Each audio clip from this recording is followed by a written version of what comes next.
TikTok versus YouTube. तो आपके सवाल का आंसर मिल चुका है। बीजेपी की बुराई करता है, मोदी की बुराई करता है, अमित शाह की बुराई करते हैं, आरएसएस और हिंदुओं के खिलाफ हैं। Notice from your videos. Mohammad Umar Pakistan से पूछते हैं कि यार तू इतने कंट्रोवर्शियल आंसर क्यों देता है, कश्मीर के ऊपर तो बोल रहा है कि इलीगल है आज़ाद कश्मीर। तो तब क्या हुआ कि एक लड़की थी जिसका नाम था एम राठौर। एम का पूरा नाम नहीं आपको बता सकता मैं, बहुत सुंदर थी देखने में, ठीक है। एक बार मैंने पी थी भाई की शादी में। भाई पूरी दुनिया में अगर एक ही देश हो, एक ही धर्म हो तो कैसा रहेगा। भगवान के ऊपर आपका हर बार सवाल आता है कि यार भगवान होते हैं कि नहीं होते। मैं हर बार आंसर देता हूँ, लेकिन अभी अभी मुझे कुछ नई चीज़ें पता चली हैं। पहले मैं सोच रहा था कि यार जब 6 मिलियन सब्सक्राइबर हो जाएंगे तब मैं करूँगा Q&A, लेकिन अब मैंने एक्सेप्ट कर लिया है कि यार 6 मिलियन में सब्सक्राइबर नहीं होंगे, कभी नहीं होंगे, जिस स्पीड से बढ़ रहा है। तो अभी करते हैं Q&A। चलो शुरू करते हैं।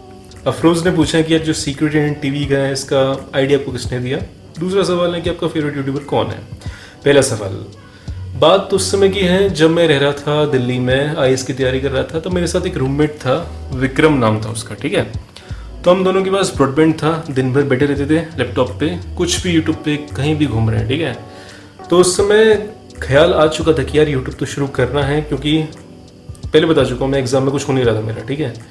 तो तब मैंने एक चैनल खोला था एक्सपोज करके, जिसमें मैं बहुत सारे सेलिब्रिटीज़ को एक्सपोज करता था। मैंने 1-2 सेलिब्रिटीज़ को किया भी था। फिर उसके बाद नीचे अच्छी अच्छी गालियाँ आई थी। फिर मैंने सोचा कि यार ये तो अच्छा आइडिया नहीं है। फिर विक्रम उस समय मिथ टीवी इंडिया को देखता था, तो उसने मुझे बोला कि यार ये वाली चीज़ आजकल चल रही है तो तुझे करनी चाहिए। वो भी शुरू करने वाला था, लेकिन उसने एक्शन नहीं लिया। मैंने एक्शन ले लिया, तो वो ऐसे करके शुरुआत हुई थी। तो आज की डेट में वो रिग्रेट करते हैं कि यार जो मैंने बोला तूने एक्शन ले लिया तो तू थोड़ा सा आगे बढ़ गया, मैंने उस चीज़ पे एक्शन नहीं लिया, तो वो रिग्रेट करते हैं इस बात पे, ठीक है। तो विक्रम, उसने मुझे एडवाइस दी थी। दूसरा सवाल कि फेवरेट यूट्यूबर इस समय कौन चल रहा है। इस समय फेवरेट यूट्यूबर वो मेरा बदलते रहता है। इस समय फेवरेट चल रहा है तन्मय भट्ट, क्योंकि बंदे ने जो गिरा था वो डिप्रेशन में, और उससे जो खतरनाक तरीके से जो उभरा है। आप में से बहुत सारे लोग बोलेंगे कैरी मिनाटी की वजह से हुआ है बड़ा, लेकिन कैरी मिनाटी से थोड़ा पुश मिला शुरुआत में, लेकिन उसके अंदर का जो शेयर टैलेंट है, शेयर सेंस ऑफ ह्यूमर है, और जो पर्सनैलिटी के दम पे उसने इतने सारे सब्सक्राइबर्स गेन किए हैं, वो मैं रिस्पेक्ट करता हूँ। उसका जो ह्यूमर है, व्लॉग्स हैं और जो गेम प्ले है वो देखने में मज़ा आता है। वैसे मैं किसी की व्लॉग्स नहीं देखता और गेम प्ले तो देखता ही नहीं, लेकिन जो वो दिखाता है, जो उसकी पर्सनैलिटियाँ और जो शो करता है वो बहुत ही एपिक है। क्वेश्चन नंबर 2, अगर आज यूट्यूब पे ना होते तो क्या कर रहे होते। ये बहुत ही सही सवाल है। मैंने क्या किया था अपनी लाइफ में, मैंने BA कर लिया था टाइम पास में, और उसके बाद IAS की तैयारी कर रहा था जो मुझसे हो नहीं रहा था। और दूसरी बात, जो उसके बाद जो SSC वाले एग्ज़ाम होते हैं, जो भतेरे एग्ज़ाम होते हैं, सरकारी एग्ज़ाम, वो मुझसे कोई निकलते नहीं, क्योंकि मैथ्स साइंस में इंटरेस्ट नहीं था और मुझसे होता भी नहीं था वो, ठीक है। तो ये बहुत ही खतरनाक सवाल है कि अगर मैं उस समय यूट्यूब शुरू नहीं करता तो आज मैं कहाँ होता। मतलब बहुत ही नीचे लेवल पे होता है, पता नहीं क्या कर रहा होता, मुझे कुछ पता नहीं है। तो लाइफ जहाँ ले जाती है वहीं जाता, क्योंकि लाइफ में मेरे गोल्स तो थे नहीं। तो मतलब जो यूट्यूब में अभी बेहतर सब कुछ चल रहा है वो तो नहीं चल रहा होता, कुछ नीचे वाली जॉब ही कर रहा होता यार। तो यूट्यूब को थोड़ा थैंक्स है, इसकी वजह से आज सब कुछ सही चल रहा है, ठीक है।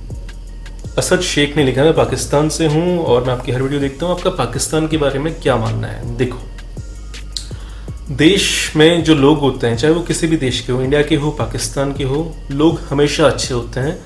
लेकिन जब उनके ऊपर गवर्नमेंट्स जो होती हैं, गवर्नमेंट्स कभी नहीं चाहती कि दोनों देशों के बीच में पीस हो, इसलिए लड़ाइयाँ करवाती रहती हैं। जहाँ पे इलेक्शंस आते हैं वहाँ पे लड़ाई शुरू हो जाती है। तो इसलिए गवर्नमेंट्स चाहती हैं कि हमेशा लड़ते रहें हम लोग। लेकिन जैसे जैसे टेक्नोलॉजी आगे बढ़ रही है, लोगों के बीच में कनेक्शंस बढ़ रहे हैं। अब इंडिया और पाकिस्तान के बीच में आज से 20 साल पहले जो लोग होते थे उनके बीच कांटेक्ट ही नहीं था, लेकिन टेक्नोलॉजी से, फेसबुक से, इंस्टा से और यूट्यूब से बहुत सारे यूट्यूबर्स दोस्त होते हैं इंडिया पाकिस्तान के। तो जो करीबियाँ हैं वो धीरे धीरे बढ़ती जाएंगी लोगों के बीच में, और फिर गवर्नमेंट का जो दखल अंदाजी है वो धीरे धीरे कम होती जाएगी। मेरे भी 2-3 दोस्त हैं पाकिस्तान के, और यही है मेरा आंसर कि यार लोग हमेशा अच्छे होते हैं, लेकिन सरकारें हमेशा लड़वाती हैं, आर्मीज़ को लड़वाती हैं, ये सच है। बाकी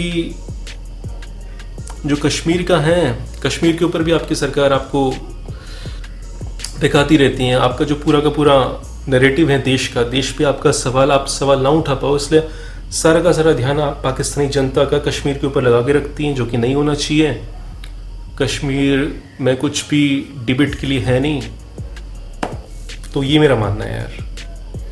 और पाकिस्तान के बारे में जब मैं सुनता हूँ तो दो ख्याल और आते हैं। पहला ये कि वहाँ के यूट्यूबर्स, 3 यूट्यूबर्स को देखता हूँ जो मुझे बहुत सही लगते हैं। पहले हैं जुनैद अकरम, बहुत ही खतरनाक सेंस ऑफ ह्यूमर और पाकिस्तान की सारी रियलिटी बताते हैं, सच बोलते हैं, पहला। दूसरा इरफान जुनैद जो ब्लॉगर है वहाँ के, बहुत अच्छी ब्लॉगिंग करते हैं। तीसरा द शहजाद शो। ये 3 बंदे बहुत ही सही यूट्यूबर्स हैं वहाँ के, जिनको मैं देखता हूँ, ठीक है। दूसरा ख्याल जो आता है वो मेरे में ये आता है कि पाकिस्तान में मेहमान नवाजी बहुत अच्छी होती है। जो भी इंडिया से जाता है पाकिस्तान एज अ गेस्ट, तो वो बताता है कि वहाँ पे बहुत ही इज्जत से पेश आया जाता है और इंडियंस के साथ बहुत ही अच्छे से बात की जाती है। जब आम सिटीजन, वहाँ का आम सिटीजन इंडिया के आम सिटीजन से मिलता है। अब बॉर्डर पे बात अलग हो जाती है क्योंकि वहाँ पे आर्मी लड़ रही है, लेकिन जो सिटीजन्स हैं दोनों देशों के, वो एक दूसरे से बहुत भाईचारे से बात करना चाहते हैं। जैसे कि करतारपुर जब खुला था तो वहाँ के कितने सारे वीडियोस वायरल हुए थे कि जहाँ से दोनों सिटीजन्स आपस में बहुत ही प्यार से मिल रहे थे। विजय जाधव ने पूछा कि मदर टंग क्या है और उसकी लैंग्वेज में कुछ बोल के दिखाओ। देखो, बेसिकली मैं कुमाऊनी हूँ, उत्तराखंड से। मदर टंग मेरी है पहाड़ी, लेकिन पापा आर्मी में थे तो मैं ज़्यादातर बाहर ही रहा और मुझे पहाड़ी बोलने नहीं आती। कुछ 2-3 लाइनें मैं बोल सकता हूँ, मुझे समझ में सारी आती हैं, लेकिन बोलनी नहीं आती। बोलने में मैं 2-3 लाइनें बोल सकता हूँ। की कर मर्चा, इसका मतलब होता है कि क्या कर रहे हो आप। शील साहब ने पूछा है कि क्या मोटिवेशन था यूट्यूब चैनल शुरू करने से पहले। कोई मोटिवेशन नहीं था यार। इंसान 2 परिस्थितियों में काम करता है। पहला होता है इंस्पिरेशन, दूसरा होता है डेस्पिरेशन। मतलब कि पहला कि तुम बहुत ही खतरनाक काम करने के लिए कोई काम शुरू करो, दूसरा कि आपने ज़िंदगी में आपके बिल्कुल लौड़े लगे हुए हैं और आपको कुछ ना कुछ करना पड़ेगा। मैं दूसरी वाली सिचुएशन में था, कोई मोटिवेशन नहीं था। दूसरी वाली सिचुएशन थी कि काफ़ी समय पढ़ाई से कोई रिजल्ट निकल नहीं रहा था, तो मुझे कुछ ना कुछ एपिक करना था, तो ये शुरू कर दिया। कोई और ऑप्शन नहीं था। सच्चाई वाली बात ये है, बातें ज़्यादा हम पेलेंगे नहीं। नेक्स्ट सवाल है कि आप कौन सा गेम खेलते हो और आपके पास कोई पेट है या नहीं है, तो मिलवाओ। देखो, 1 बाय 1 क्वेश्चन का आंसर देंगे। पहला क्वेश्चन आंसर ये कि पबजी मैं कभी कभी खेलता हूँ और ये मेरी पबजी आईडी है। आप भी आओ, आपके साथ भी खेलते हैं। मैं सोच रहा हूँ कि गेमिंग का चैनल खोलना चाहिए। क्या लगता है आपको, कमेंट्स में बताना। पेट है लेकिन वो उत्तराखंड में है, पुणे में अभी मैं हूँ, यहाँ पे कोई पेट नहीं है आर्मी क्वार्टर्स में। अगला सवाल पूछा है विक्रम ने कि क्या आप अपने पहले वीडियो में नर्वस हो गए थे। दूसरा सवाल कि अपनी डेली लाइफ वर्क दिखाओ हमें। पहले सवाल का आंसर ये है कि बहुत ही खतरनाक वाला नर्वस। मैं आज भी नर्वस होता हूँ। जब भी वीडियो ऑन होता है, कैमरा ऑन होता है, मुझे पता नहीं क्या हो जाता है कि मैं बहुत ही ऑकवर्ड हो जाता हूँ और जो इमोशंस होते हैं वो सही से क्लियरली बोल नहीं पाता। ठीक है, वो धीरे धीरे कंफर्टेबल हो रहा हूँ, प्रैक्टिस के साथ हो जाएगा। देखा, फंबल भी किया मैंने अभी। दूसरा है कि अपनी डेली लाइफ वर्क दिखाओ। ठीक है, मैं सोच तो रहा हूँ दिखाने के, लेकिन मेरे साथ जो भाई रहता है मेरा, वो बोलता है कि वो थोड़ा ऑकवर्ड फील होता है। वो बोलता है कि अभी मैं कंफर्टेबल नहीं हूँ अपने आप को आने में, और भाई साथ में रहते हैं तो अकेले वीडियो बनाना थोड़ा सा वैसे ही है। मतलब बनाऊंगा, मन है मेरा।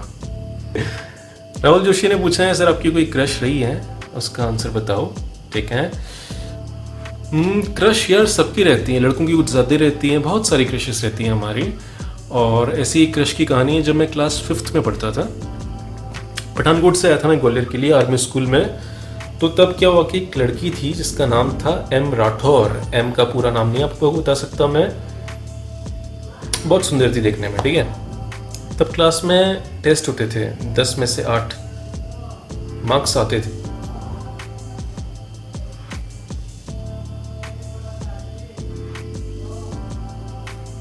तब क्लास में एक टेस्ट हुआ था। तब क्लास में होते नहीं थे टेस्ट, 10 मार्क्स के होते रहते थे टेस्ट कभी भी। तो उसमें एक बार मेरे 10 में से 8 मार्क्स आए थे और उसके भी इतनी मार्क्स आए थे। तो हमारी बहुत ज़्यादा बातें तो होती नहीं थी। तो एक बार वो मेरे पास आई, बोलती नवीन तेरे कितने मार्क्स हैं 10 में से, कितने मार्क्स हैं तेरे? मैंने बोला 10 में से मेरे 8 मार्क्स। तो उसने वो बोला, यहाँ पे टच करके उसने बोला सेम पेंच। तो तब फिल्में बहुत देखता था मैं, तो मैं बिल्कुल 1 मिनट के लिए बिल्कुल ऑफ हो गया और मेरे दिमाग में गाने चलने लग गए, ला ला ला ला ला। तो वो एक एक्सपीरियंस है। उसके बाद वहाँ से चली गई थी और फिर उसके बाद हमने बहुत सारा सर्च किया उसे, हर एक कमिटेड लड़की की तरह हमने बहुत सारा फेसबुक में सर्च किया उसे, लेकिन वो नहीं मिली। अभी मिली है वो कुछ दिन पहले दोबारा। तो ये स्टेटस आ गई। पंकज ने पूछा है कि मैं बहुत बेकार दिखता हूँ, कोई टिप्स दे दो। ठीक है, टिप्स देने के लिए मैं कोई शाहरुख खान हूँ? मैं कौन सा शाहरुख खान दिखता हूँ भाई? ठीक है, तो क्या सुंदर दिखने के ऊपर मेरी एक थ्योरी है। वो थ्योरी ये है कि मेरा मानना है कि दुनिया में केवल कुछ ही लोग होते हैं जो नेचुरली सुंदर होते हैं, जो बिना मेकअप के भी सुंदर दिख सकें, बिना कुछ किए भी सुंदर दिख सकें। वो केवल 5% होते हैं, बाकी सारे लोग नॉर्मल दिखते हैं। आपने देखा होगा कि जो बॉलीवुड स्टार्स होते हैं, जब आप उनकी पहले की फोटोज निकालो, जब वो बहुत बड़े स्टार नहीं थे, तो बिल्कुल नॉर्मल दिखते हैं, आम इंसान की तरह दिखते हैं, तुम्हारी तरह दिखते हैं। लेकिन जब वो बड़े स्टार्स बनने के सफ़र में आगे बढ़ते जाते हैं तो वो सुंदर होते जाते हैं। क्यों? थोड़ा बहुत वो प्लास्टिक सर्जरी तो कराते ही हैं, लेकिन फिर भी अपनी फिटनेस पे और अपने न्यूट्रिशन पे ध्यान देते हैं। तो पैसा जैसे जैसे लाइफ में आगे बढ़ता रहता है तो इंसान भी सुंदर होते रहता है। तो मैं कहना ये चाह रहा हूँ कि 2 चीज़ें। पहली बात, फिटनेस पे ध्यान देना चाहिए, रनिंग और थोड़ा बहुत जिम भी करना चाहिए। और कौन बोल रहा है? मैं बोल रहा हूँ, जो खुद बहुत ही इरेगुलर है। दूसरा, सोने पे बहुत डिपेंड करता है आपकी जो सोने की टाइमिंग्स हैं। अगर आप रात को बहुत लंबे समय तक जगोगे तो आपका फेस तो ख़राब होगा ही, गारंटेड। तो आपकी सोने की टाइमिंग्स, सुबह जल्दी उठने से और रात को जल्दी सोने से फेस में ग्लो बनता है। दूसरा पॉइंट है न्यूट्रिशन। अच्छा खाना खाने से आपके फेस पे बहुत अंतर पड़ता है। तो ये बेसिक सी चीज़ें यार, ठीक है। सुमन कनवार ने पूछा है, तू तो एक्सट्रीम लिब्रांडू है, लेफ्टिस्ट है, बीजेपी की बुराई करता है, मोदी की बुराई करता है, अमित शाह की बुराई करता है, आरएसएस और हिंदुओं के खिलाफ है, notice from your videos. Okay, ये देखो, इस सवाल का आंसर मुझे बहुत समय से देना था कि लोगों को लगता है कि मैं मोदी जी के खिलाफ हूँ या मैं किसी पार्टी साइड हूँ, कि केजरीवाल या फिर राहुल गांधी के साइड हूँ। ऐसा क्यों करूँगा? मैं पागल हूँ? जब भी आप किसी पार्टी के साइड हो जाते हैं तो आप देश के खिलाफ हो जाते हैं, क्योंकि जब भी आप पार्टी को बहुत ज़्यादा सपोर्ट करने लगते हैं तो उस पार्टी के बहुत सारे गलत कामों को भी आप सपोर्ट करने लगते हैं जो देश के लिए खतरनाक हैं। इसलिए आप किसी भी पार्टी को सपोर्ट मत करो। पार्टी ने कुछ अच्छे काम किए होते हैं, कुछ बुरे काम किए होते हैं। एक लॉजिकल इंसान की तरह सोचना शुरू करो। कब तक गधों की तरह बिल्कुल एक ही पार्टी के पीछे पड़ जाओगे कि ये मेरी बेस्ट पार्टी है, इससे मेरी शादी हो चुकी है, अब इसकी कोई बुरा नहीं करूँगा ज़िंदगी भर। ऐसे लोग ऐसे काम गधे करते हैं, ठीक है। तो कोई भी पार्टी के मैं साथ नहीं हूँ। अगर कोई पार्टी ने अच्छा काम किया है तो उसके लिए हमें अच्छा बोलना चाहिए। किसी पार्टी ने बेकार काम किया है तो उसके लिए बेकार बोलना चाहिए। और जो आपकी सरकार है, जो स्टेट गवर्नमेंट में आपकी सरकार है, उससे सवाल पूछना, और जो नेशनल गवर्नमेंट में सरकार है उससे सवाल पूछना, ये एक डेमोक्रेसी का बेसिक सा एक ड्यूटी है जो आपको करनी चाहिए। लेकिन हम में से कोई नहीं करता। ज़्यादातर लोग छुप जाते हैं क्योंकि माहौल ख़राब है। सवाल पूछने पे फटती हैं, सबकी फटती हैं, क्योंकि प्रेशर बहुत है लोगों पे, ठीक है। इसलिए कोई भी स्टार, फिल्म स्टार, क्रिकेटर, वो दुनिया जहाँ की बातें करेंगे, कहीं कहीं की बातें करेंगे, लेकिन ये नहीं पूछेंगे कि सर आपने ये बोला था कि आप 5 साल में ये करेंगे, आप ये कर दीजिए प्लीज़। सिंपल सी तो बात है, लेकिन नहीं करेंगे क्योंकि प्रेशर बहुत है, ठीक है। बाकी वो अपने दिमाग से सोचो कि कोई पार्टी ये बोल के आती है कि हम ये काम करेंगे, हमें इलेक्ट कर लो 5 साल के लिए। जनता बोलती है ठीक है, आपने बोला नहीं करोगे, हमने तो बोला नहीं कि करोगे, आपने खुद ही बोला, हमने इलेक्ट कर लिया। अब इलेक्ट करने के बाद हम क्या ये भी नहीं पूछ सकते कि सर आपने ये बोला था, आपने ये नहीं किया? ये बोलने में भी क्या देशद्रोही हो जाना चाहिए इंसान को? ये कुछ सवाल हैं जो आपको खुद से पूछने चाहिए। मुझे गाली देने से कमेंट्स में कुछ नहीं होगा। मोहम्मद उमर पाकिस्तान से पूछते हैं कि यार तू इतने कंट्रोवर्शियल आंसर क्यों देता है? कश्मीर के ऊपर तो बोल रहा है कि इलीगल है आज़ाद कश्मीर, और पाकिस्तान बोलेगा कि जुल्म कर रहा है। बी फ्लेक्सिबल, उनको डिसाइड करने दें उनका फ्यूचर कि वहाँ के लोग क्या चाहते हैं। देखो, इसमें मेरा क्या मानना है। पहली बात, आंसर तो लॉजिकली होते हैं, सच्चे होते हैं। आपको कंट्रोवर्शियल लग रहे हैं, वो बाकी लोग कुछ बोलते नहीं इसलिए आपको कंट्रोवर्शियल लग रहे हैं, वो सिंपल से लॉजिकल आंसर है। अब मैंने क्यों बोला कश्मीर पे कि वहाँ के लोगों को क्यों डिसाइड नहीं करना चाहिए, क्योंकि आप लोगों का क्या लॉजिक है कश्मीर के बारे में कि कश्मीर के लोगों को ये डिसाइड करना चाहिए कि उन्हें पाकिस्तान में जाना है या फिर इंडिया में जाना है या फिर आज़ाद रहना है। लेकिन मैं इस लॉजिक के खिलाफ हूँ। वहाँ के लोग ये डिसाइड नहीं कर सकते। क्यों नहीं कर सकते? इसके पीछे एक लॉजिक है। देखो, आज से 500-600 साल पहले आप देखोगे तो वहाँ का जो कल्चर था वो कल्चर बिल्कुल ही आज से अलग था। वहाँ पे एक हिंदू कल्चर था, उसके बाद वहाँ पे इस्लाम आया, मुस्लिम्स आए, और फिर हिंदूज भी रहने लगे, मुस्लिम भी रहने लगे, ठीक है। और हिंदूज ने उनका ऑपोजिशन नहीं किया, साथ में रहने लगे। लेकिन धीरे धीरे करते करते हिंदूज की पॉपुलेशन वहाँ से कम हुई, ये एक फैक्ट है। और फिर 1989-90s में क्या हुआ, कश्मीरी पंडितों को वहाँ से भगा दिया। अब आपने पहले तो वहाँ के लोगों को वहाँ से रिप्लेस कर दिया, फिर आप उस ज़मीन पे आके बैठ गए, फिर आप ये डिसाइड कर रहे हो कि जिसकी ये ज़मीन थी वो तो रहेगा नहीं, हम ही रहेंगे यहाँ पे। तो आप इसलिए डिसाइड नहीं कर सकते। फॉर एग्जाम्पल, आपके परिवार में 5 लोग रह रहे हैं, एक आपका घर है मस्त, ठीक है। एक दिन बाहर से एक इंसान आपके घर में आके बोलता है कि यार मुझे भी रहना है साथ में, तो आप वो भी रहने लगते हैं साथ में।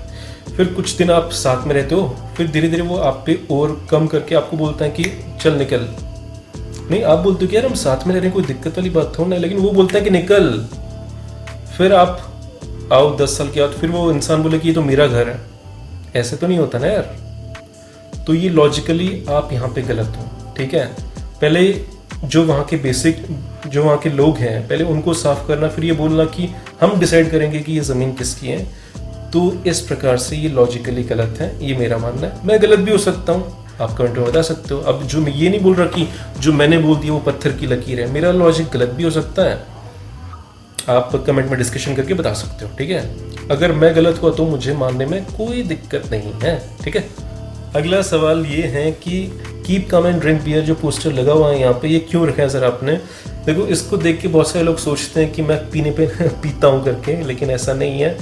मैं शराब नहीं पीता, बियर भी नहीं पीता। वो तो क्या है कि भाई मेरा आर्मी में तो यहाँ पे ड्रिंक्स तो चलती रहती हैं पार्टीज वार्टीज के लिए, तो यहाँ पे एक लुक्स के लिए बना रखा है। मैं नहीं पीता हूँ, ठीक है। एक बार मैंने पी थी भाई की शादी में, जो लास्ट बार पी थी। हुआ क्या था कि भाई की शादी में ऐसी बहुत सारी शराब दी जा रही थी, दोस्त भी सारे पी रहे थे, तो दोस्तों ने कहा चल तू भी पी ले। तो मैंने कोल्ड ड्रिंक मिलाई, सोडा मिलाया, सब कुछ जो भी मिला सकते थे, सारी शराब, रम, सब कुछ मिलाया और पीता गया। मुझे कुछ फील हो नहीं रहा था कि मुझे कुछ हो भी रहा है, मुझे कुछ नशा भी चढ़ रहा है, मुझे लग रहा था मैं तो बिल्कुल बेस्ट हूँ। लेकिन फिर उसके बाद जब मैंने आधे घंटे बाद पी ली, उसके बाद जब मैं खड़ा हुआ तो मुझे दुनिया बहुत रंगीन दिखने लगी। उसके बाद मुझे लगा कि यार सब कुछ मस्त मस्त दिख रहा है, बहुत नाचा। उसके बाद मैं सोने के लिए चला गया, रात को 2 बजे सोने के लिए चले गया, और फेरे थे भाई के 4-5 बजे। तो रात को 2 बजे मैं कहीं पे लेट गया था और वहीं पे सो गया, और फिर सुबह 7-8 बजे मेरी नींद खुली। मतलब भाई की पूरी शादी मैंने मिस कर दी। तो उसके बाद मुझे लगा कि यार पीने का क्या फ़ायदा है। हम अपनी कॉन्शियसनेस, जो एक सोचने समझने की क्षमता है, उसको अगर हम खो दे रहे हैं पीने की वजह से, तो क्या मतलब है उसको पीने का? टेस्ट उसमें कुछ होता नहीं है। किसी किसी को जो लंबे समय से पी रहा है उसे टेस्ट होता है फील, लेकिन जो नए, जैसे मैं पी रहा हूँ तो मुझे कुछ टेस्ट फील ही नहीं होता, तो मैं क्यों पीऊँ? मैं गधा हूँ? मैं कोल्ड ड्रिंक ना पी लूँ? ये मेरा लॉजिक है, मैं गलत भी हो सकता हूँ, ठीक। मयंक द गेमर ने पूछा कि यार 13 साल का मैं हूँ, मेरा गेमिंग चल रहा है, कुछ टिप्स दो उसके बारे में। पहली टिप ये है कि फेस के साथ आना चाहिए। दूसरी टिप ये है कि आप तन्मय भट्ट के चैनल को देखो, पूरा का पूरा कॉपी मारो, जो चीज़ें वो कर रहे हैं वो सारी चीज़ें आप करो। तीसरी बात यह है कि गेमिंग लोग 2 वजह से देखते हैं। एक तो आपका गेम बहुत खतरनाक हो, मॉर्टल डायनेमो की तरह। दूसरी चीज़ ये है कि आपकी पर्सनैलिटी मस्त होनी चाहिए, जैसे तन्मय और कैरी की है। तो आपको डिसाइड करना है कि मैं कौन सी वाले जॉनर में जाना चाह रहा हूँ, ठीक है। गेमिंग के साथ साथ आपको अपनी पर्सनैलिटी पे भी काम करना चाहिए, क्योंकि आपकी जब तक आपकी पर्सनैलिटी में मज़ेदार नहीं होगी, इंटरेस्टिंग नहीं होगी, तो लोग क्यों देखेंगे? लोगों के पास 1000 ऑप्शन है देखने के लिए। तो ये कुछ टिप्स हैं। बाकी मैं हमेशा बोलते रहता हूँ कि गेमिंग का फ्यूचर सबसे खतरनाक फ्यूचर है। जैसा कि अभी मुकेश अंबानी ने बोला था कि फ्यूचर में फिल्म इंडस्ट्री, म्यूजिक इंडस्ट्री और बाकी टीवी इंडस्ट्री एक साइड होंगी, और जो गेमिंग इंडस्ट्री है वो एक साइड होगी। इतनी खतरनाक और बड़ी हो जाएगी गेमिंग इंडस्ट्री। इसलिए जो भी आप में से गेमिंग करता है और अच्छी गेमिंग करता है, तो फ्यूचर बहुत सही है। ऐसा नहीं कि आप लोग टाइम पास कर रहे हो, बशर्ते आपको अच्छा खेलना या अच्छी पर्सनैलिटी, कुछ एक ऑप्शन आपके पास होना चाहिए। तो गेमिंग का फ्यूचर बहुत खतरनाक होने वाला है, ये मैं हमेशा बोलते रहता हूँ। महेंद्रपुरी ने पूछा है कि भाई पूरी दुनिया में अगर एक ही देश हो, एक ही धर्म हो, तो कैसा रहेगा? सिंपल सा आंसर है इसका, कोई आपको सोचने की जरूरत नहीं, आपके सामने ही है। सऊदी अरेबिया बन जाएगा। अगर एक ही धर्म होगा किसी देश का, तो वो देश बहुत ही कट्टरता की तरफ जाएगा कि वहाँ पे कोई और धर्म को प्रैक्टिस करने की इजाज़त नहीं होगी, और जो जितना कट्टर होगा वो उतना ज़्यादा उस देश में टॉप में जाएगा। ऐसे ही इंडिया में भी कोई भी एक धर्म नहीं होना चाहिए। ना ही हिंदू धर्म होना चाहिए, ना ही इस्लाम धर्म होना चाहिए। हमें हमेशा एक सेकुलर देश रहना चाहिए, क्योंकि सेकुलर देश ही आगे बढ़ेगा बशर्ते उस देश के जो एक धर्म पे चल रहा है। क्योंकि अगर एक धर्म पे देश चलने लग गया तो फिर ये वाली डिबेट छिड़ने लग जाएगी। अगर वो इस्लामिक देश एक बन जाएगा तो वहाँ पे लड़ाई चलेगी कि मैं बड़ा मौलाना हूँ, तेरे से बड़ा, मेरे को ज़्यादा इस्लाम के बारे में पता है। वैसे हिंदुओं में अगर हिंदू राष्ट्र बनाने की कोशिश की जाएगी तो वहाँ पे ये लॉजिक चलेगा कि मेरे से बड़ा हिंदू कोई हो नहीं सकता, मैं तेरे से बड़ा हिंदू, तू मेरे से बड़ा हिंदू, ये वाली लड़ाई चलने लगेगी और देश कहीं पीछे छूट जाएगा। इसलिए देश को सक्सेसफुल बनना है तो चाइना, यूएसए की तरह एक सेकुलर देश बनना पड़ेगा, धर्म से दूर हटके साइंस एंड टेक्नोलॉजी, फ्यूचर के बारे में, एआई के बारे में, artificial intelligence, machine learning, robotics, इनके बारे में जानना होगा। धर्म को पीछे छोड़ो। 700 साल पहले, 800 साल पहले की चीज़ें थी, अब उनका कोई यूज़ नहीं है। ये बात कितनी बार बोलनी पड़ेगी, ठीक है। प्रवीण ने बोला कि you are a very good human being. I agree. बहुत सारे कमेंट थे लेकिन मैंने फिर भी इसको चूज़ किया। क्यों? क्योंकि मुझे अपनी तारीफ करवानी थी। मिस्टर एक्स ने पूछा है कि क्या इंडिया कभी विश्वगुरु बन पाएगा? देखो, इसके मैं आपको 2 आंसर दे सकता हूँ। पहला आंसर सुनने में बहुत अच्छा लगेगा और आपके दिल को बहुत सुकून भी मिलेगा, लेकिन वो झूठ होगा। वो वही बात हो जाएगी जैसे नेता लोग बोलते हैं ना कि हम विश्वगुरु बनने वाले, बस हम बन गए 2020 में। वो झूठ होता है, वो सच नहीं होता है, ठीक है। दूसरी वाली चीज़ है जो मैं आपको बोलूँगा वो सच है, लेकिन आपको सुनने में बहुत बेकार लगेगी, वीडियो में बहुत डिसलाइक आएंगे, लोगों को समझ नहीं आएंगी वो बातें। तो मैं दूसरा वाला आंसर आपको देता हूँ, ठीक है। बहुत हार्श है। पहली बात यह है कि देश में 2-3 दिक्कतें हैं जिसकी वजह से मुझे लगता है कि विश्वगुरु बनने का जो हमारे चांसेस हैं वो बहुत डिले हो जाएंगे, बहुत दशक लग जाएंगे, बहुत दूर है। क्यों? बहुत ही लंबा वीडियो बन सकता है इसके ऊपर। देखो, अभी मैं शॉर्ट में बताता हूँ आपको। क्योंकि पहला कारण है सोशल कारण। अभी हमारे देश में व्हाट्सएप यूनिवर्सिटी की वजह से धर्मों के बीच में बहुत ही खतरनाक खाई आ चुकी हैं। आप किसी भी अंकल का व्हाट्सएप खोल के देख लीजिए, उसमें दूसरे धर्म के प्रति बहुत कचड़ा भरा होता है, जिससे अंदर ही अंदर हेट्रेड बढ़ता जा रहा है सारी कम्युनिटीज़ के बीच में, ठीक है। पहला कारण ये है, और ये इतना ज़्यादा बढ़ चुका है कि हम अब पीछे मुड़ के वापस भी नहीं जा सकते हैं। इसलिए जो राइट्स हुए थे दिल्ली के, वो तो एक ट्रेलर हैं। अभी और भी बहुत सारे खतरनाक राइट्स हो सकते हैं, ऐसा मुझे लगता है। होने नहीं चाहिए, मैं मानता हूँ कि नहीं होने चाहिए, लेकिन हम उस दिशा में बढ़ रहे हैं जो कि बहुत खतरनाक है, ठीक है। दूसरा, हमारे देश की पॉपुलेशन इतनी ज़्यादा है, 2 चाइल्ड पॉलिसी कब की आ जानी चाहिए थी, लेकिन अभी तक नहीं आ रही है। इतनी ज़्यादा पॉपुलेशन है, हमारी पॉपुलेशन चाइना से भी ज़्यादा है। असल में हम गिनती सही से नहीं करते हैं, ठीक है। तो जब इतनी सारी पॉपुलेशन है तो जॉब्स हमारे पास नहीं होंगी फ्यूचर में, क्योंकि machine learning, artificial intelligence, robotics ये सारा का सारा काम इंसानों से छीन रही है और बहुत ही खतरनाक स्पीड में छीन रही है। तो इंसानों के पास, और जो इंडिया के सिटीजन्स हैं उनकी स्किल्स भी बहुत खतरनाक नहीं है। तो हमारे यहाँ बेरोज़गारी बहुत ही खतरनाक लेवल पे पहुँचने वाली है, जिसकी वजह से जो जनता है वो पॉलिटिशियन से आंसर मांगेगी, और पॉलिटिशियंस के पास इसका कोई जवाब नहीं है। क्योंकि इसका जवाब देने के लिए एक ऐसे नेता लोग होने चाहिए जो 40 साल के हो, 35 साल के हो, जिनको टेक्नोलॉजी की समझ हो और जिनको पता हो कि फ्यूचर में अगले 50 साल की हमारी प्लानिंग क्या होनी चाहिए।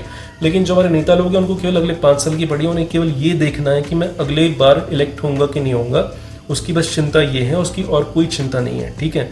तो इसलिए देश का भविष्य बहुत खतरनाक होगा।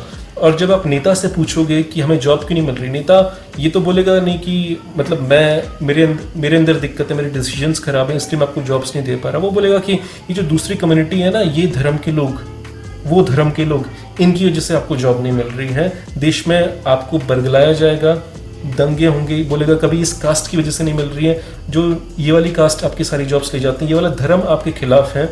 ऐसी सारी बातें फैलाई जाएंगी, क्योंकि जब मशीन्स आपसे सारी जॉब्स खींचती जाएंगी, क्योंकि ड्राइवरलेस कारें आने वाली हैं, बस कुछ ही सालों में आने वाली है। इंडिया में भी इतने सारे जो ड्राइवर्स हैं सारे के सारे बेरोजगार हो जाएंगे। उसके बाद सरकारों से सवाल पूछा जाएगा, सरकारों का कोई सवाल होगा कि नहीं, क्योंकि सरकार में वो नेता बैठे हों जो 60 साल के, उन्हें टेक्नोलॉजी के बारे में घंटा कुछ नहीं पता, ठीक है। तो इसलिए भारत का विश्वगुरु बनने का जो सपना है वो अभी के लिए तो केवल सपना है, कड़वा है लेकिन सच है। आप मेरी बात से डिसएग्री कर सकते हैं, कमेंट में बता सकते हैं। बाकी दूसरा, APJ अब्दुल कलाम सर ने कहा था 2005 में हम पढ़ते थे कि यार 2020 तक इंडिया सुपर पावर बन जाएगा। हम कहाँ पे हैं, हम सब देख रहे हैं, ठीक है। दूसरी बात, 2007 में हम पढ़ते थे कि यार इंडिया और चाइना बिल्कुल इक्वल हैं, कोई भी आगे निकल सकता है, हम इक्वल रेस पे थे। लेकिन आज के डेट में हम चाइना से कंपेयर ही नहीं करते, क्योंकि चाइना हमसे बहुत आगे निकल चुका है, क्योंकि उसने बहुत सारे रिफॉर्म्स की, टेक्नोलॉजी में वो इतना आगे निकल रहे हैं, इतना आगे निकल रहे हैं। हम सारी चीज़ें जो चाइना से खरीदते हैं, हम किस बात पे चाइना से कम्पीट कर रहे हैं, ठीक है। ये सारी बातें जिसकी वजह से मुझे फ्यूचर इंडिया का सही नहीं लगता है, सच है ये, ठीक है। सिद्धार्थ ने बोला कि भाई पॉपुलेशन कंट्रोल पे वीडियो बनाओ, इंडिया के लिए बहुत ज़रूरी है। ये मैंने बात अभी अभी आपसे कही कि 2 चाइल्ड पॉलिसी तो यार आज से 10-20 साल पहले ले आनी चाहिए थी। इस पे तो कोई भी, अगर सरकार ये पॉलिसी लेके आती है कि 2 बच्चे पैदा करने, इसके ऑपोजिशन में कोई कौन कैसे बोल सकता है? भाई ये देश फटने वाला है, इतने सारे लोग हो चुके हैं, इसके ऑपोजिशन भी सरकार को कोई आएगा नहीं। लेकिन फिर भी सरकार ये लॉ लेके क्यों नहीं आती कि 2 से ज़्यादा बच्चे पैदा करेंगे तो सरकारी हेल्प, सरकारी जो सब्सिडीज मिलती हैं वो किसी को नहीं मिलेंगी। ये जब तक नहीं लेके आएगा ये कानून, तब तक बहुत मुश्किलें बढ़ती रहेंगी देश के लिए। और अभी तो सारे लॉकडाउन में आज से 9 महीने के बाद देखो कितने बच्चे पैदा होते हैं, क्योंकि अभी ये सारे के सारे क्या कर रहे हैं, पकड़ पकड़ा के तो खेल नहीं रहे, घर में कबड्डी भी नहीं खेल रहे। और ये वाली बात भी आपको देखनी चाहिए कि किसी भी देश के पास रिसोर्सेज लिमिटेड होते हैं। हमारा देश प्रोड्यूस इतना ही कर सकता है, लेकिन लोग जब बढ़ते जाएंगे तो चाहे हम कितना ही प्रोड्यूस कर ले, कितनी हम मेडिकल फैसिलिटीज़ ले आए, कितनी हम एजुकेशन सिस्टम अच्छा कर ले, लेकिन लोग ही इतने ज़्यादा हो जाएंगे, हमारे रिसोर्सेज से बहुत ज़्यादा हो जाएंगे, तो डेवलपमेंट का कोई मतलब बनेगा नहीं ना, क्योंकि लोग बहुत ज़्यादा हैं, ठीक है। तो सबसे पहले लोग कम करो, उसके बाद डेवलपमेंट का कोई सेंस बन पाएगा। और इसी से मैं एक दूसरा सवाल को कनेक्ट करना चाहूँगा कि यार इंडिया सुपर पावर बन पाएगा नहीं बन पाएगा। आपने सवाल पूछा था ना, देखो अभी इंडिया की सबसे बड़ी प्रॉब्लम क्या है? मजदूरों की प्रॉब्लम है कि माइग्रेंट्स मरे जा रहे हैं, घर नहीं पहुँच पा रही। इंडिया की आधी आबादी सड़कों पर है, लोगों को खाना नहीं मिल रहा, चावल कच्चा चावल खा रहे हैं नमक के साथ, ये इंडिया की प्रॉब्लम है। लेकिन इंडिया का जो यूथ पावर है, जिसे हम बोलते हैं कि बहुत ही खतरनाक यूथ है, ये आगे चल के बहुत इंडिया के लिए प्रोग्रेस करेगा, वो यूथ क्या डिस्कस कर रहे हैं अभी? TikTok versus YouTube. तो आपके सवाल का आंसर मिल चुका है। अब हमारा ऐसा यूथ है तो आप खुद जज कर लो कि हम सुपर पावर बनेंगे या नहीं बनेंगे, ठीक है। आंसर मिल गया आपको। अगली चीज़ क्या है यार, लॉकडाउन पे मेरे दिमाग में एक सवाल चल रहा है।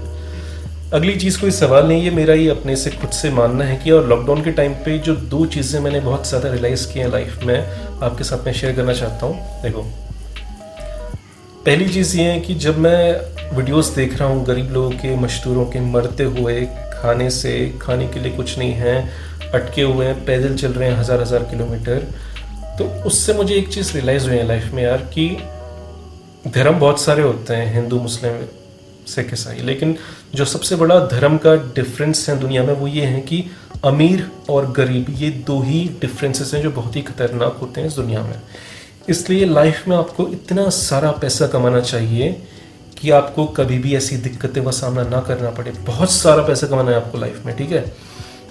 शाहरुख खान का एक कोट है जो मुझे बहुत पसंद है कि किसी भी इंसान को फिलॉसफी की बातें चोदने से पहले बहुत ज़्यादा पैसे कमाने चाहिए, तब वो फिलॉसफी की बात करने के लायक बनता है। बिना पैसे के तो आप कुछ भी बातें पीने लगोगे, यार पैसा ही सब कुछ नहीं होता यार, लाइफ में इमोशंस भी होते हैं। ऐसी बातें करने वाले, अगर कोई इंसान करोड़पति है फिर वो ऐसी बातें कर रहे हैं, तो मुझे लॉजिक समझ में आता है कि यार पैसा होने के बावजूद भी तुम ऐसी बातें बोल रहे हो, चलो ठीक है, तुम फिलॉसफी झाड़ सकते हो क्योंकि तुम्हारे पास पैसा है अभी, ठीक है। लेकिन बिना पैसे के फिलॉसफी की बातें करना एक मजबूरी हो जाती है। इसलिए पैसा कमाओ मेरे भाई, आपको मैं एडवाइस दे रहा हूँ एज ए बड़ा भाई या छोटा भाई, जो भी मान लो, कि बहुत सारा पैसा कमाना है आपको अपनी लाइफ में, ठीक है। दूसरी चीज़, ग्रेटिट्यूड। पहले मैं देखता था यूट्यूब पे कि जैसे यूट्यूब हर फील्ड में आप कंपैरिजन करते हो अपने आप को दूसरे लोगों से, ठीक है। वैसे मैं भी कंपेयर करता था कि यार ये यूट्यूबर के सब्सक्राइबर बहुत बढ़ते जा रहे हैं यार, इसके व्यूज़ कितने ज़्यादा आ रहे हैं, मैं लाइफ में कितना दुखी चल रहा हूँ यार, मेरे सब्सक्राइबर क्यों नहीं बढ़ रहे, मेरे व्यूज़ भी इतने डाउन होते जा रहे हैं। मैं तो यार मतलब बहुत ही दुखी होने लगा था इस बात पर, ठीक है। फिर मैं टीवी खोलता था, फिर मैं देखता था कि यार इंडिया में ऐसे ऐसे लोग हैं जिनके पास खाने के लिए कुछ नहीं है, घर से इतना दूर हैं, 4-4, 5-5 दिन से कुछ खाया नहीं है, चलते जा रहे हैं इस धूप में, नॉर्थ इंडिया की अभी की धूप में 1000 किलोमीटर चल रहे हैं और फिर रास्ते मर भी जा रहे हैं। तो तब मैंने देखा कि यार तेरी लाइफ कितनी बेस्ट है, तेरे पास छत है रहने के लिए, खाना है तेरे पास ब्रॉडबैंड सर्विस है, मतलब कि तू दुनिया की, मतलब इंडिया के 5% लोगों में आता है टॉप के, और फिर भी तो अगर दुखी है तो बेंचो जिंदगी में तो दुखी रहेगा, ठीक है।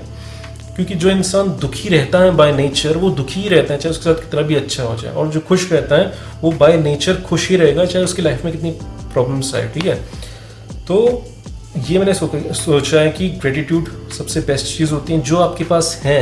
अगर आप उस चीज़ से खुश नहीं हो, तो अगर आप ये सोचो कि मेरे पास वो चीज़ आ जाएगी फिर मैं खुश हो जाऊंगा, आप तब भी खुश नहीं होगे। ठीक है, इसलिए हैप्पीनेस की एक डेफिनेशन मैंने कुणाल शाह से सीखी थी, जो फ्री चार्ज के मालिक हैं थे, कि हैप्पीनेस का मतलब होता है कि जो चीज़ आपके पास है उसी से प्यार करना। ठीक है, आप में से बहुत सारे लोगों को लग रहा हो कि यार इतनी गाली क्यों दे रहा है। देखो, गाली की ऐसी बात है कि मैं ग्वालियर में रहा हूँ। ग्वालियर, भिंड, मुरैना एक ऐसा एरिया है जहाँ पे गालियाँ एक भाषा है, बोलने का एक तरीका है। ठीक है, वहाँ पे उन्हें चंबल के जो डाकू होते हैं और उनके रिलेटिव्स, मतलब उनके जो वंशज हैं, उनके साथ ही दोस्ती थी, तो फिर एक तरीका होता है बात करने का, उसमें हम जब गाली दे रहे हैं तो कुछ भी वैसा किसी के प्रति बुरा नहीं बोल रहे हैं, एक वो बोलने का तरीका है। ठीक है, उसके बाद मैं 3-4 साल दिल्ली में रह लिया, तो फिर मेरी जो पॉलिशिंग थी गालियों की वो और भी अच्छी हो गई है। तो गाली अब मैं किसी को वैसे नहीं दे रहा हूँ कि कुछ नेगेटिव तरीके से, ये एक बोलने का तरीका है, एक अपनी भावनाओं को व्यक्त करने का तरीका है गालियाँ, इसलिए गालियाँ एक फ्लो में निकलती हैं, बुरा मानने की ज़रूरत नहीं है। ठीक है, जब तक आपकी नीयत साफ है तब तक कोई दिक्कत वाली बात नहीं है। ठीक है, अगला सवाल दीपू गुर्जर ने पूछा कि भाई इतने सारे फैक्ट्स लाते कहाँ से और आपको पता कैसे चलता है कि ये सही है कि गलत है।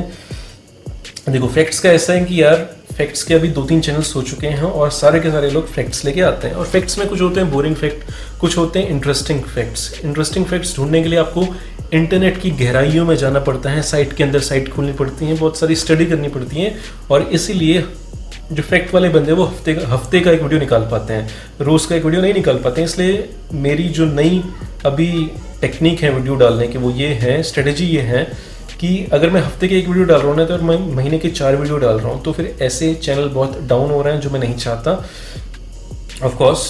तो मैं क्या कर रहा हूँ कि अभी रोज़ का एक वीडियो आएगा जो कि बिल्कुल नॉर्मल टॉपिक पे रहेगा, टॉप 5 टॉप 6 ऐसे करके, और हफ्ते में एक वीडियो आएगा फैक्ट के ऊपर, क्योंकि उसके लिए स्टडी बहुत करनी पड़ती है, उसके लिए बहुत ही इंटरेस्टिंग चीज़ों में घुसना पड़ता है, किताबों में घुसना पड़ता है, तब जाके आपको कुछ इंटरेस्टिंग मिलता है, जो आपको भी कुछ लगे कि हाँ यार ये 10 मिनट वेस्ट नहीं हुई मेरे। ठीक है, तो ये अभी का मानना है मेरा। अगला कमेंट है अहिन जॉनी का, you need to focus on God by praying then you will find a true answer by saying this is not true. ठीक है, भगवान के ऊपर आपका हर बार सवाल आता है कि यार भगवान होते हैं कि नहीं होते। मैं हर बार आंसर देता हूँ, लेकिन अभी अभी मुझे कुछ नई चीज़ें पता चली हैं, वो ये है कि युवाल नोआ हरारी एक बहुत ही सही बंदा है, जो हिस्टोरियन और फ्यूचरिस्ट हैं, जो बताते हैं कि फ्यूचर में कैसा होगा। ठीक है, तो उनका मैं एक टॉक सुन रहा था, तो मुझे बहुत इंटरेस्टिंग बात पता चली। देखो, भगवान 2 तरीके के होते हैं, एक भगवान पे मैं विश्वास करता हूँ और दूसरे पे मैं नहीं करता। पहला भगवान ये होता है कि मिस्टीरियस, जिसको हम कुछ नहीं जानते, जिसके बारे में हम कुछ भी नहीं जानते कि वो 1 है, 2 है या फिर ग्रुप है, कि भगवान कितने हैं हम कुछ नहीं जानते, कि ये इस छोटी सी धरती जो एक धूल के कण के बराबर है, उसमें गैलेक्सी जिसमें करोड़ों गैलेक्सीज हैं, मिल्की वे जैसी, फिर ब्रह्मांड इतना बड़ा है, इतना बड़ा है जो हम सोच भी नहीं सकते कभी।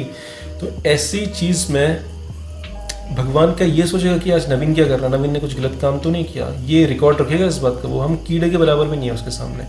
ठीक है, तो फिर उस भगवान के बारे में हम कुछ नहीं जानते। ठीक है, वो पहला भगवान हो गया। तो उस भगवान को तो हम मानते हैं कि मतलब कुछ ना कुछ ऐसा क्रिएशनिस्ट तो रहा होगा कि जिससे ये धरती शुरू हुई, वो वाले भगवान को मानते हैं। अब होता क्या है कि अब दूसरा वाला भगवान कौन सा है, वो ये भगवान है जो आपके बिल्कुल छोटी छोटी एक्टिविटीज़ को देख रहा है कि भाई तूने अगर ये नहीं किया तो देख ले, मैं तेरे को देख लूंगा बाद में, जजमेंट डे के दिन तेरे को मैं देख लूंगा, अगर तूने ये नहीं किया ना मैं तेरी मार लूंगा, बता रहा हूँ। ठीक है, ये वाला भगवान दूसरा भगवान होता है, जो छोटी छोटी बातों पर बोलता है कि हिंदू धर्म में भी और इस्लाम धर्म में कि मेरे लिए बकरा नहीं काटा ना तुमने, मेरे लिए बलि नहीं चढ़े तो मैं देख लूंगा तुम्हें। अब यार तुम बताओ, जिसने इतनी बड़ी ब्रह्मांड बनाया है, जिसमें धरती एक धूल के कण के बराबर से भी छोटी है, वो ये बातें सोचेगा कि मेरे लिए बकरी नहीं काटी, मेरे लिए बकरा नहीं काटा तो मैं तुम्हें देख लूंगा।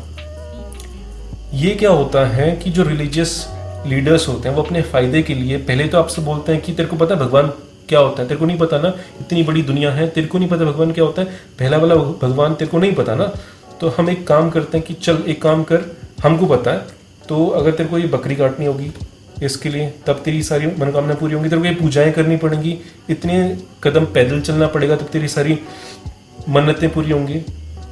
ठीक है। तो ऐसी बातें रिलीजियस लीडर्स सारे धर्मों से आपका फ़ायदा उठाते हैं, आपकी डर का। इंसान के दो इमोशंस उनसे सारा काम करवाते हैं, पहला होता है डर, दूसरा होता है ग्रीड। और ये दोनों इमोशंस भगवान के रूप में जो रिलीजियस लीडर्स होते हैं आपसे बहुत फ़ायदा उठवाते हैं इन दोनों इमोशंस के ज़रिए। कैसे? आपको वो डराएंगे कि बेटा अगर तूने ये नहीं किया तो भगवान तेरी जो मारने वाला है, क्या मारेगा तेरी, मतलब कि तेरे को जहन्नुम में बिल्कुल तेल में तवे में बिल्कुल बैठाया जाएगा, तेरे को जन्मों जन्मांतर तक तेरे को बिल्कुल आग में झुलसाया जाएगा। ऐसी ऐसी बातें बोलेंगे, ठीक है। जहन्नुम में भेजा जाएगा, ऐसी बातें बोलेंगे, ठीक है। और दूसरा होता है ग्रीड। अगर तूने ऐसा किया ना तेरे को 72 हुरे मिलने वाली है, पता है तेरे को, मतलब तू ये काम करेगा तो तेरी आगे की लाइफ बिल्कुल मस्त हो जाएगी। भगवान के लिए अगर तू प्रसाद चढ़ाएगा तो तेरी आगे की लाइफ मस्त हो जाएगी। ऐसे करके आपको बिल्कुल बनाया जाता है। क्या बनाया जाता है, अब मैं वर्ड क्या बोलूँ, ठीक है। तो ऐसे करके सारे धर्मों में आपको पहले तो डराया जाता है, ठीक है। अगर ये नहीं किया तो मार लेंगे। दूसरा, फिर जब आप डर जाते हो फिर आपको ग्रीड दी जाती है कि बेटा ये काम किया कर, इस धर्म में ये किया कर तो तू बहुत आगे जाएगा, ठीक है। तो ये सारे पहले वाला भगवान समझ गए, वो वाले भगवान तो होता है कि क्रिएशनिस्ट की बना कैसे, मिस्टीरियस, जिसके बारे में कुछ नहीं जानते।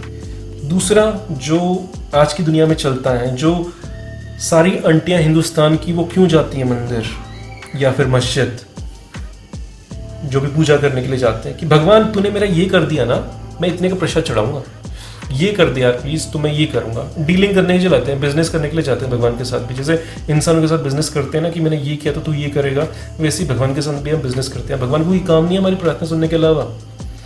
तो ये मेरा रेंट था भगवान के लिए। तो यार आज की वीडियो में बस इतना ही। बहुत सारे सवालों के आंसर हो गए। अब से ये वीडियोस लगातार आते रहेंगे, आपको विश्वास नहीं होगा लेकिन फिर भी मैं कोशिश करूँगी लगातार आते रहेंगे। आप सवाल पूछ सकते हो किसी भी चीज़ के बारे में, रिलेशनशिप के बारे में, सक्सेस के बारे में, दुनिया के बारे में, बकचोदी कर सकते हो, कोई भी सवाल पूछ सकते हो दिल खोलकर। वैसे मुझे इन चीज़ों के बारे में कुछ पता नहीं है लेकिन बातें हम फुल टू जो देंगे, ठीक है। तो मिलते हैं अगले वीडियो में। आपके सवाल इस वीडियो के नीचे, मैं सारे सवाल पढ़ूंगा, जो लगेंगे कि यार इनके आंसर मैं सही दे सकता हूँ वो मैं देता हूँ अगले वीडियो में, ठीक है। आज के लिए इतना ही, मिलते हैं अगले वीडियो में।